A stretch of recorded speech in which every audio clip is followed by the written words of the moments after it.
mis on kleidi all? Sellist pealkirja kannab näitus Türi muuseumis ja muideks selline aluspesu oli omal ajal ülimalt populaarne. Mis ajast siin need esemed pärinevad? Jaa, meil on tõesti 30-ndatest Türil elanud naisterahva aluspesu. Et need on praktiliselt esimesed aluspüksid, mis too aeg nii-öelda endale tehti. Need olid sellised pika säärega ja millele siis alla tehti pitsikesed. Ja tavaliselt kinnitati nad ülesse siis nööridega või olid nad siis nende nööpidega. Ja materjaliks oli ju algselt kas linane kangas või puuvill.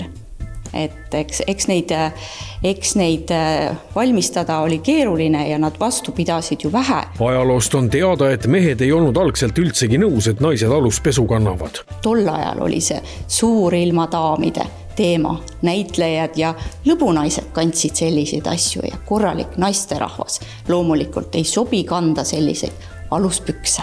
Kui peale vaadata, siis on näha, kuidas see aluspesu mood ikkagi ajas on muutunud. Tundub, et kliima soojenemine on olnud. Jaa, pildilt kindlasti võite näha, kuidas aluspesu on pikast suurest pesust on saanud praktilised stringid ja ka materjal on muutunud, et kui 50-ndatel tuli juba kunstmaterjal ja kleidid läksid lühemaks, siis sellest kujunes ka nii-öelda juba tänapäevane pesu. Kas ja kuivõrd üllatunud inimesed on, kui nad siia muuseumisse sisse astuvad ja näevad sellist moodi? No see algne pesu loomulikult on väga-väga üllatav, et kui osaliselt on need püksid ju täiesti lahtised, et ega neid siis jalast ära ei võetud, et sai siis käia oma asjatoimetusi tegemas selliselt. Kui kauaks see näitus siia Türi muuseumisse avatuks jääb ja millal inimesed vaatama võivad tulla?